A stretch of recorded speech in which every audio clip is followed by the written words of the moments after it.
Hey guys, watched this movie last night. We should watch it. We need to concentrate on our project, and we need to turn it in on time. Can you give some ideas and stop fooling around?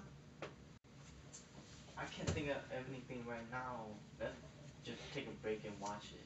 But you guys, I mean, Child's right. We have to get this done, but at the same time, I'm kind of bored, and we have to like. Why don't we just do something else? Why don't we just watch the movie? Yeah, we should.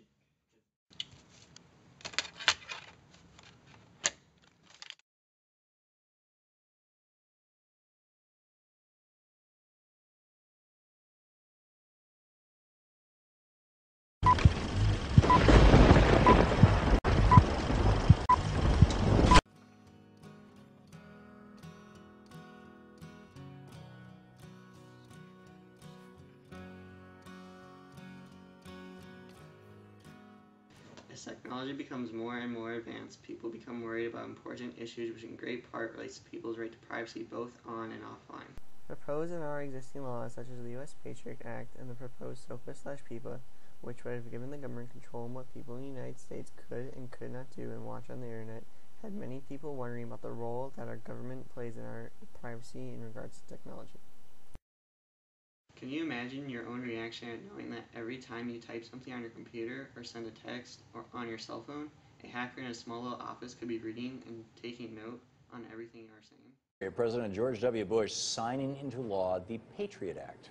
So happy birthday to extended wiretaps, to library book snoops, to X-ray porno scanners, to no-fly lists, to terrorist watch lists, to the Department of, and the whole phrase, Homeland Security. When the U.S. Patriot Act came into place, its entire purpose was to increase the ability of law enforcement agencies such as the FBI and CIA to search and track telephone, email, and cell phone communications, along with medical and even financial records. Although its main purpose is to deport and arrest immigrants who are suspected of having to do with terrorist attacks on American soil, the Act also expands the definition of terrorism to include domestic terrorism, thus enlarging the number of activities to which the Act's expanded law enforcement can be applied. The Act was supported by both Democrat and Republican parties. Seek legal actions by suing search engines, buy Google, see you later Bing, blog websites, you can kiss Tumblr goodbye, or any other websites in general which had been marked as illegal. Just like in 1984, the U.S. Patriot Act and the proposed SOPA and PIPA bills were basically designed to spy and keep track on what people were doing both on and offline. Facebook is both a tool used for entertainment and news purposes and every day. Millions and millions of people worldwide log in order to socialize with their friends and catch up with family members. What most people don't know is that everything you are typing and everything you are liking and reblogging is automatically sent to other advertisement companies such as companies look at all of your interests and activities online and use it to send you advertisements and spam mail which will appeal to you.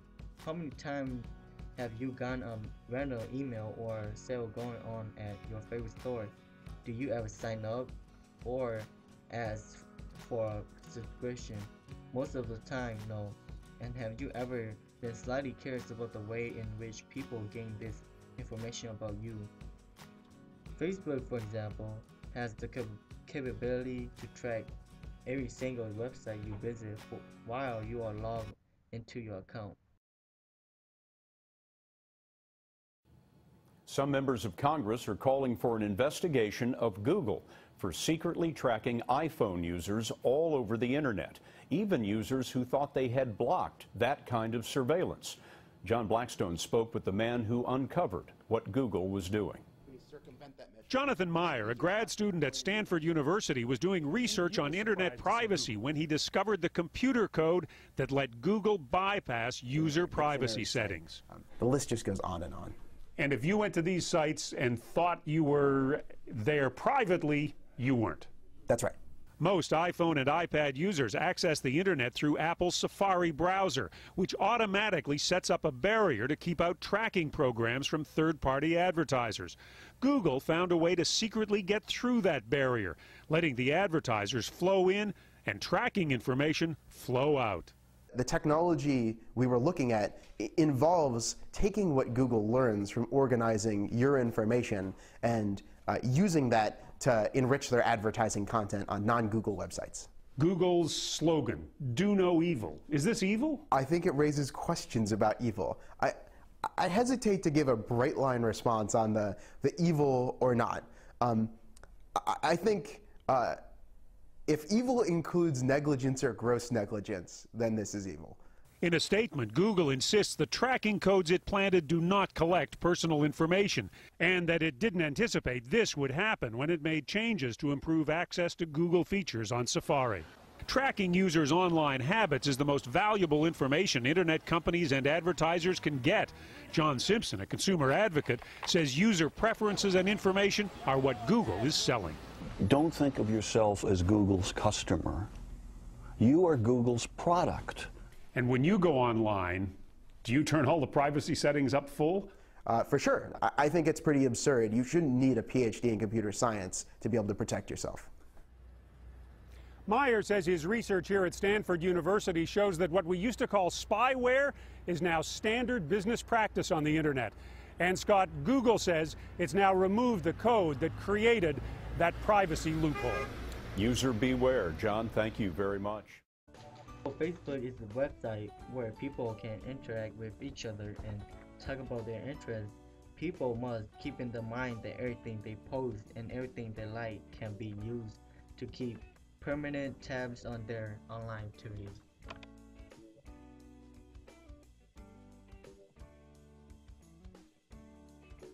I wouldn't call it stalking. I would call it checking up on, I think. I think it's a parent's duty to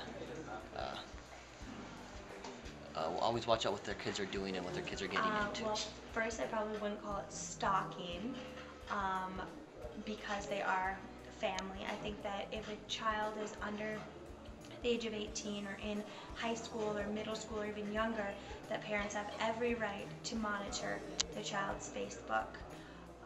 There's a lot of negative things that happen on Facebook. We've seen an increased amount of bullying because of Facebook, a lot of drama, so I think that if the student knows that their parents are watching, they'll probably act in a different way than if they were just on their phone. And I disagree with that. Really creepy. It should be illegal. No. No, it's not okay. Good. Parents shouldn't do that. Like, why, if you want to know something about your kids, just ask. If they're not willing to tell you, just live it, but don't stalk your kids. It is the year 2050, and the English language has been wiped out almost completely.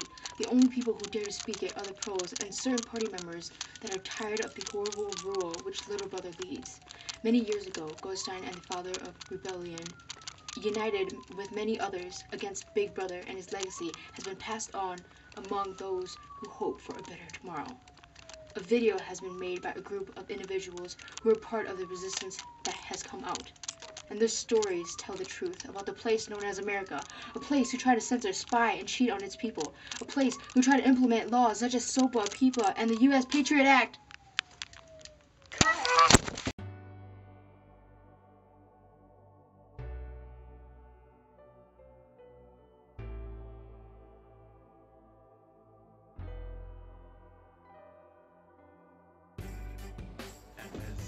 Stand up straight, good posture. Look right into the camera. Don't hunch. Okay, 3, 2, 1, go. As technology becomes more and more advanced, people... Cut. What's wrong with you? Don't move. It has to... 3, 2, 1, go. I cannot spin my chair. Google, AdDance, Google, and that. Wait, okay, sorry. Oh my god. It's millions and millions of people worldwide. I don't know. Facebook, you go with 12 With the flash on my face. More and more advanced people become worried about important issues.